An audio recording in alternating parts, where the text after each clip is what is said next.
The Guild is Maximum Lawyers' community of legal entrepreneurs who are taking their businesses and lives to the next level. As a Guild member, you'll build relationships, be held accountable, and learn strategies specifically designed to get you unstuck and accelerate your plan for growth.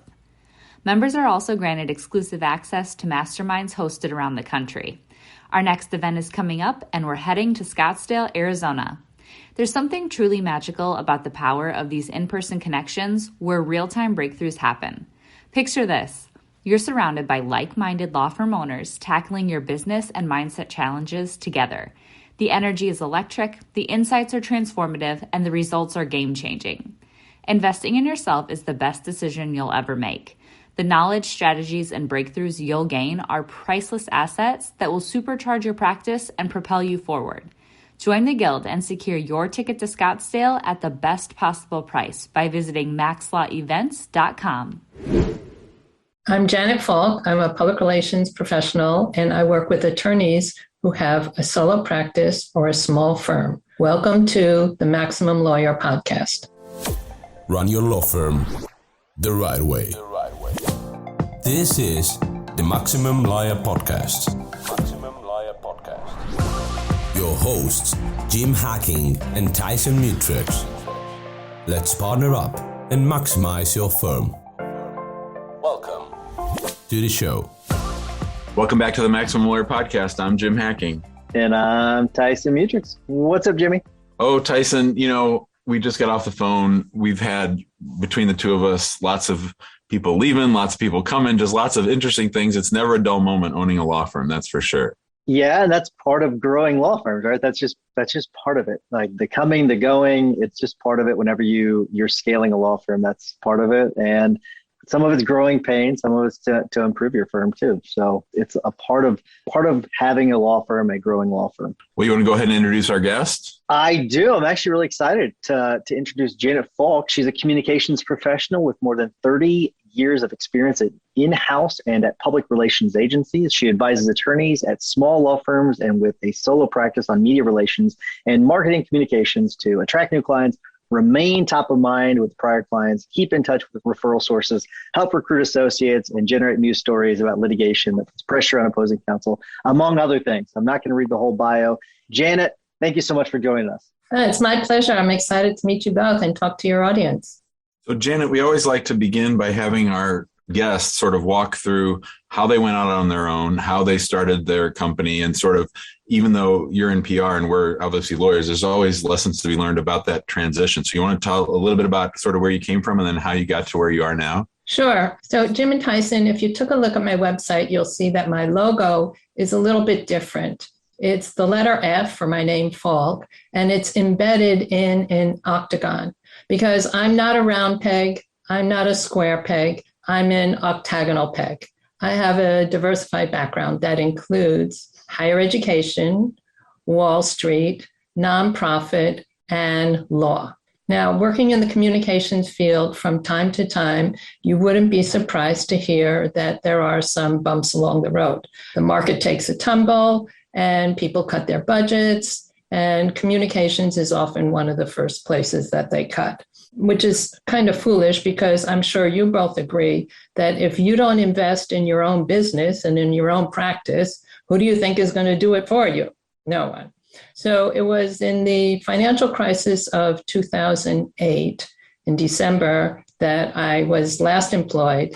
And so I, again, as in the past, hung up my shingle and I decided to focus on law firms, particularly law firms that were smaller or solo practitioners. Larger firms that have 100 or more employees would have a marketing professional on their staff.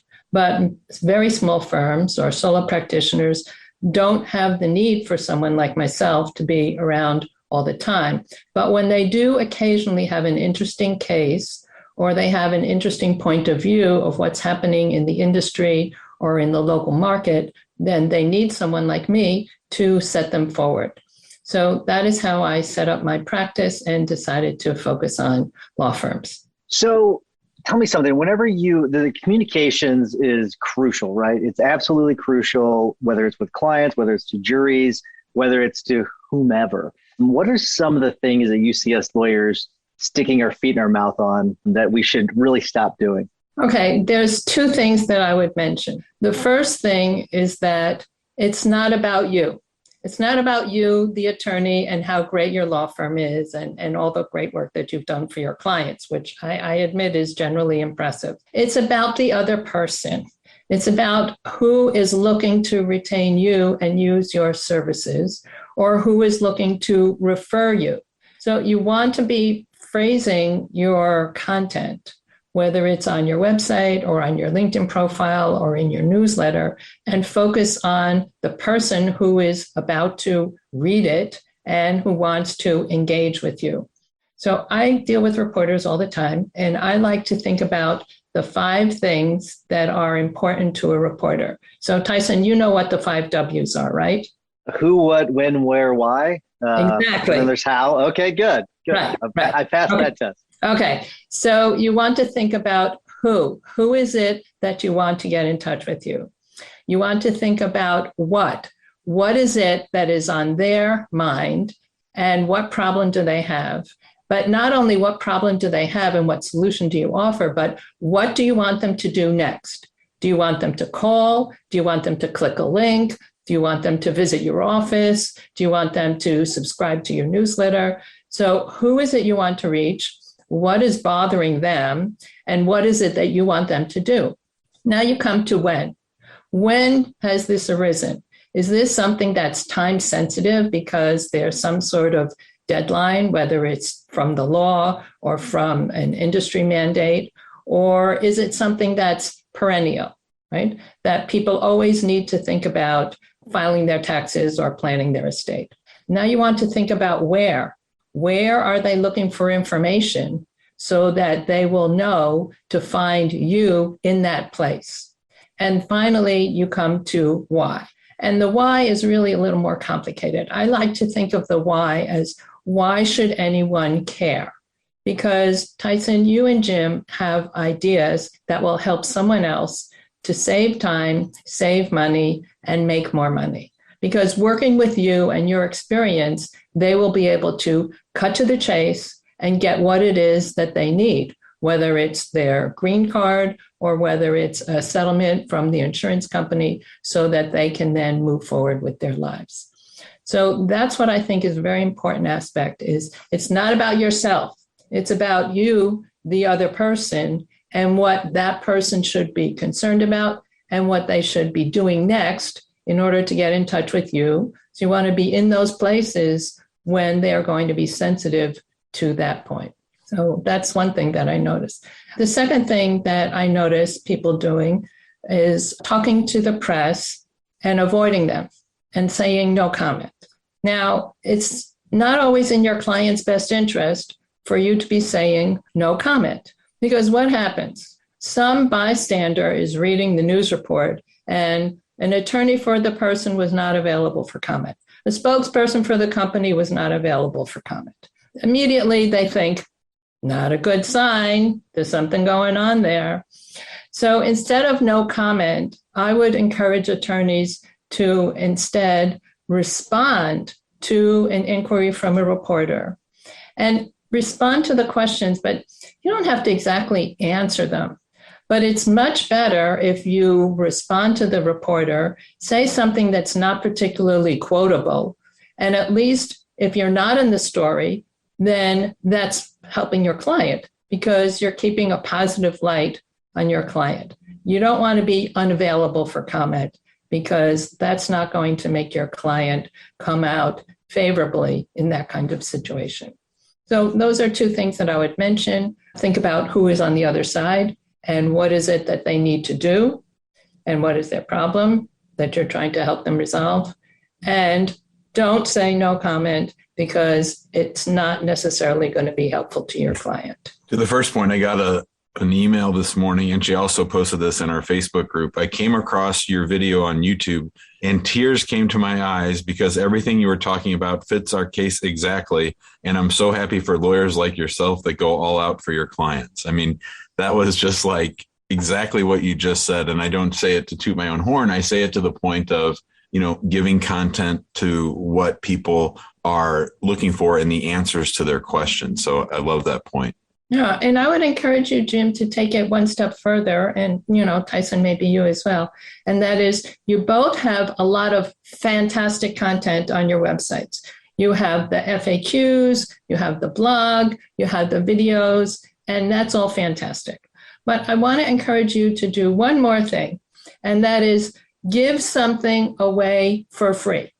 Make people get a download, and you can make them give your email address or not. That's up to you how you want to gate it. But when someone downloads something from your website, you never know where it's going to travel.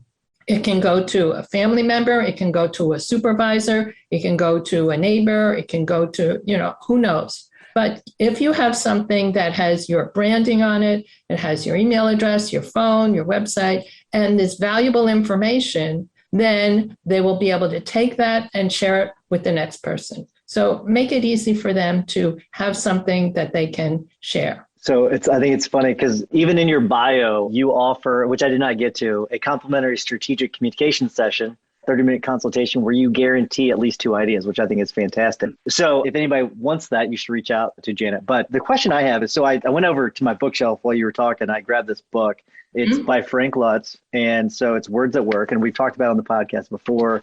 Do you get that specific with the wording? Like you use this word, don't use that word, things like that? It's hard to say, without having a specific example in front of me. But I'll give you an example. I don't want to cut you off, but so let's say Jim takes on a new immigration client, and that immigration client turns out committing a very heinous act against the country. I'll give you that. So now, so it's a terrible situation, and there's cameras at Jim's office, and they want to talk to him. Go. Okay, so I would say a few things here. The first thing is that I understand there's an investigation underway, and we are cooperating with the authorities so that we can provide them with the necessary information. Right? As more facts come to light, then we will continue to be in touch with you. Please make sure that we have your name, your phone number, your email address, and your cell phone number so that we will be able to follow up as more information comes to light. So there you have, you're not saying no comment, right? But there you have saying, we're aware of the situation, we're cooperating with the authorities, and we will continue the conversation.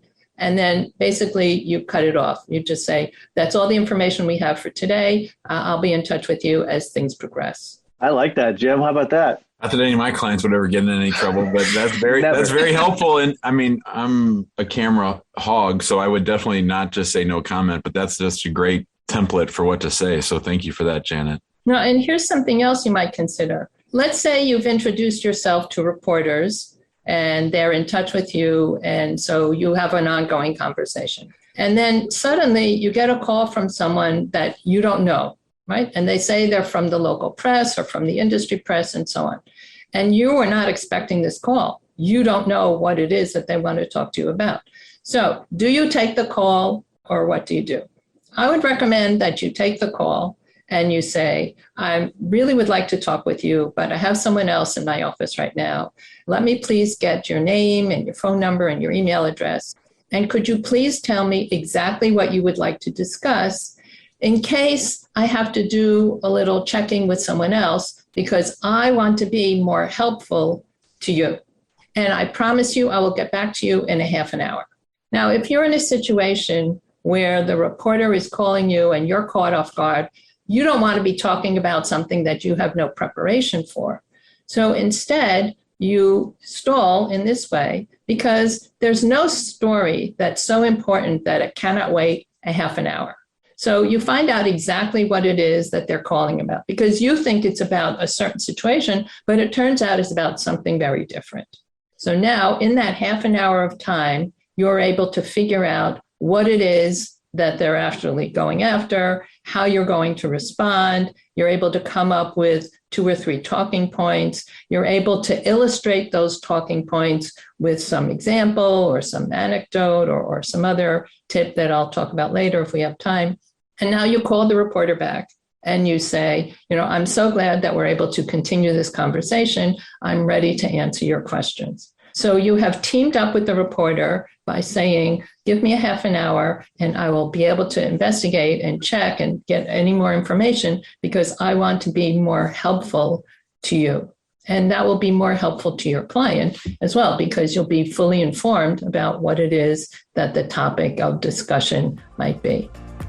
The Guild is an insanely productive community of lawyer entrepreneurs with a growth mindset who share their collective genius and hold each other accountable to take their careers and businesses to the next level. But in 2021, we are upping the game. In addition to exclusive access to the group, FaceTime with the two of us, discounted pricing for live events, and front seat exposure to live recording and podcasts and video, we are mapping out for members the exact growth playbook with our new program, Maximum Lawyer in Minimum Time. As a Guild member, you'll build relationships and experience content specifically designed to complement your plan for growth. For a limited time only, the Maximum Lawyer in Minimum Time program will be offered for free to all new Guild members. Join us by going to maxlawguild.com. You're listening to the Maximum Lawyer Podcast. We're speaking today with Janet Falk. She's a PR expert who specializes in working with lawyers. Let's take the opposite situation now, and I'll use a hypothetical for Tyson. So I was watching Better Call Saul the other day, and he was trying to get the reporters to do a story. And I remember he was just crossing off each phone number as no one was interested in the case that he had. So let's say Tyson is filing a big class action or a big products case against GM or somebody. What tips do you have for lawyers in that situation where they're the ones who want to generate the publicity? Okay, so I'm going to give the example of a case that I worked on because I love talking about this case. And it was a sexual harassment case brought by an employment attorney against a major company in the broadcasting industry. So Tyson, will you accept these changes? I will fully accept these changes. Okay, so what happened was first we got the client's permission to contact the press because, the client was going to be exposed literally. And we wanted her to feel safe. And she said, okay. Then the next thing was I contacted reporters at broadcasting industry publications in advance. And I said, my client is an attorney. He's going to file a lawsuit in a few days. And it's about a major player in your industry. My name is Janet Falk. Please be on the alert because I will be sending you a press release with more details about this case. So I raised the flag that there was something afoot. That was on a Friday afternoon. So on Monday morning, the attorney files the case in the court, and we took a copy of the stamped complaint, and we had a link to it online so that reporters in the broadcasting industry who might not be familiar with the docket system would be able to access the complaint. Then we issued a press release. So at 9 o'clock, the case was filed. At 11 o'clock, we issued the press release. And then I started making my follow-up calls. And I said, do you remember I told you about this case? Now I can tell you. Now, these are the defendants. They're the actors on a television show. They're the cable network. They're the production company. Oh, yes. And the parent company of that cable network, Viacom. Now, I think you've heard of them, right? So because it was such a large company in the industry, the reporters were very interested. And at 1 o'clock, a story was filed on broadcasting and cable saying allegations of sexual harassment at Viacom, and it named the other actors on the show and the other defendants. So time passed, and at 5 o'clock, the employment attorney, my client, calls me and he says, Janet, I just got off the phone with defense counsel and we're proceeding to settlement talks. Now, you both have been practicing law for a long time. So can you imagine filing a case in the morning and before you leave the office the same afternoon, defense counsel says, let's talk about a settlement, right? I'd say that was a pretty sweet setup. And how did that phone call from defense counsel happen? It happened because sponsors who advertised on the show and on the network read the story, and they probably, this is speculation, they probably got in touch with Viacom and with the cable network and said, we're very unhappy to read about this news and we're reconsidering our advertising budget. And so it seems to me likely that the senior forces at Viacom said to the Associate General Counsel, make this go away. And that's how that phone call happened. So my plan is when you are filing litigation, you should prepare in advance to have a press release. so that you can announce it and distribute it, whether it's to the particular geography or to the particular industry. And then you can follow up with the reporters after the press release is distributed to make sure that they're interested in the case, because you want to generate this pressure on opposing counsel. And that way you won't have to litigate your case and everything can be settled, let's hope, happily for your client. So that's how you can proactively include media strategy as part of your litigation strategy. What do you think? I love it. And I'm so torn about what question I want to ask you next. I'm going to ask you the second one I thought of, but if we have time, I want to get to the other one. So I think that there could be a concern that, there could be too much of you trying to get on TV. Is that a real thing? Or should you be trying to get in front of the media whenever you have an opportunity? And what I mean by that is like that was a big case, right?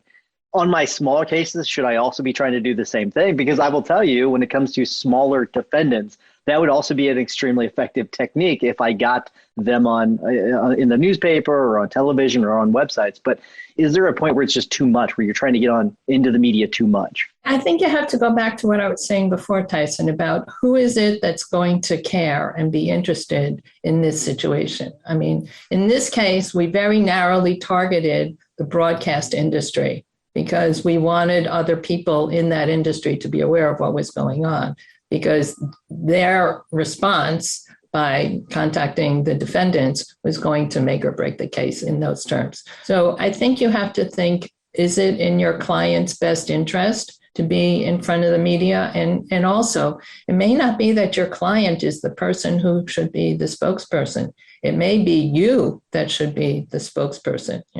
Not every client is prepared to deal with that kind of spotlight attention.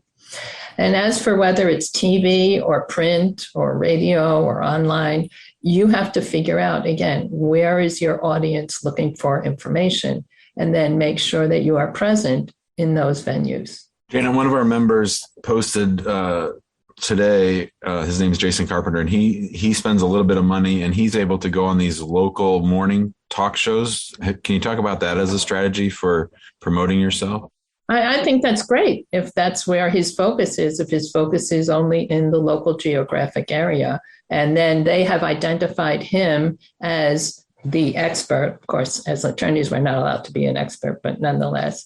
And he's able to comment on what people need to be thinking about. Remember something I said earlier, how does your insight help someone else to save time, save money, and make more money? So if he is able to bring that insight to the community, then yes, he will be the one that they call. I often say reporters call the people they know. They don't call someone they've never heard of. And who do you think prospective clients call? They call the person that they've heard of. They're going to ask somebody else who might have worked with you, or ask another attorney who might know a colleague that has an area of practice that they don't handle. So if you want to be seen, then being seen in the news is one way to make that happen. All right, I'm going to try to sneak in my last question here. So let's say that you are misquoted in the media. Let's say that they take your quote out of context, or let's say that they reached out to you and you said no comment, but that didn't really happen. So let's say that there's some sort of discrepancy. How do you react to that? You go back to the reporter and you redress the reporter, and they will make that change if they're reputable. And if you don't get satisfaction, then you go to the editor and you escalate. What happens, however, is that even when a correction is printed, nobody sees it. So, and they don't always go back into the online version, right? Many times in the online version, you can see a correction. This was updated to reflect the correct spelling of the name or the correct amount or something like that. But you have to do that as soon as possible, because once it's in print, they're only going to print a correction, which no one's going to see. And once it's online, it's already distributed. And you have to get the correction into the online version. Perfect. Janet, how do people, if they want to work with you, how do they reach out? Where do they find you best? Okay, my website is Janet L as law, JanetLFalk.com. And I work with attorneys in different locations. They don't have to be in New York, which is where I'm situated now. Excellent stuff. And also, I want to make sure that people do reach out to you to take advantage of your offer. Does that offer still exist where they can reach out to you for, it basically seems like a consultation? Is that right? Yes. I offer a complimentary strategic communications consultation. We'll look at your digital presence. We'll look at your website. We'll look at your giveaway material, your newsletter, your LinkedIn profile, what contact you've had with the media, and so on. And can I mention also that I recently published an ebook, and the ebook is called Create and Monitor Your Marketing RBI. It's a baseball theme, runs batted in. And it talks about the 5 ways of getting business, which are networking, speaking, writing, being active in the trade association of your target market, and promoting everything that you do online. So there's an order form on my website on the homepage. People can take a look, and it's very valuable information, just as what I've shared with you here.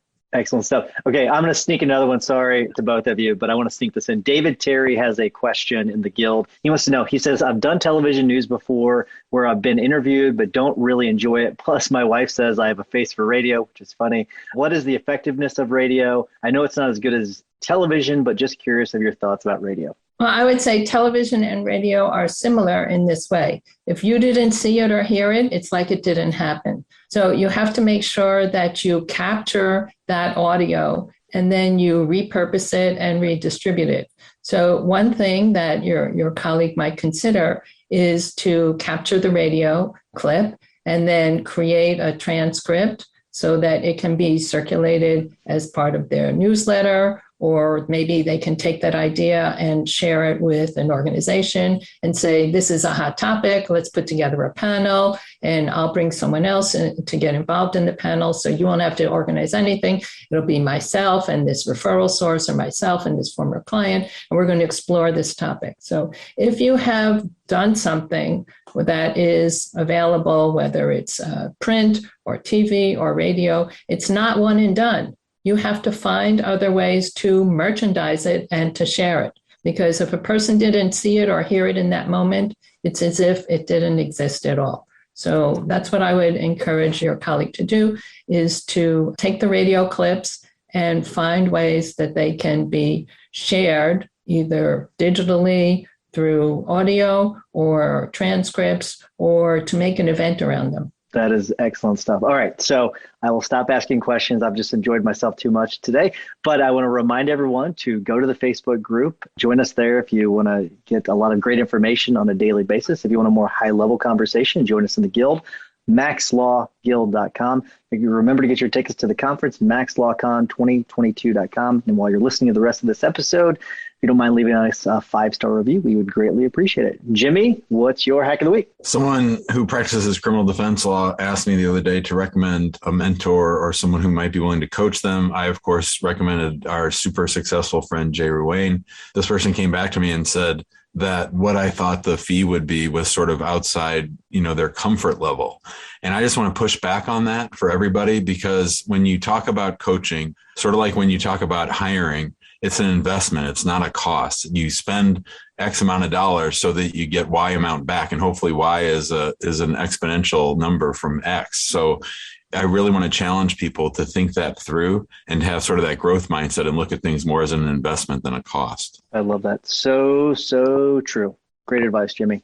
Janet, we always ask our guests to give a tip or a hack of the week. It could be a podcast, could be a video, it could be a book, could be whatever. Do you have a tip or a hack for us? Yeah, in addition to the ebook that I mentioned, I have several other ebooks. One is about networking, and one is about LinkedIn, and one is about how you can be the one reporters call. So take a look at the resources page on my website, and you'll be able to access these ebooks. And if you want to keep in touch with me for more tips, I have a monthly newsletter focused on tips for attorneys. Excellent stuff. And since we've been talking about communication today, my tip of the week is something I sent to Jim and Becca early this morning. It's the TED Masterclass app. There is a small fee for individuals. I think it's $49. It's a fairly small amount for what they offer in the app. It's really cool. And it's about speaking, and they teach you kind of like the TED style of speaking. It's a really interesting and it's actually fairly cheap app. So I highly recommend a lot of great information in there. So check it out. I know that it's on the App Store. I don't know about on other devices. So Janet, thank you so much for joining us. It's been a lot of fun. I could ask you 1,000 questions. So thank you so much for joining us. We really, really appreciate it. It's been a lot of fun for me too, and I hope we'll continue to be in touch. Thanks, Janet. Absolutely. Thanks, Janet. Bye. Bye. Thanks for listening to the Maximum Lawyer Podcast. To stay in contact with your host and to access more content, go to MaximumLawyer.com. Have a great week and catch you next time.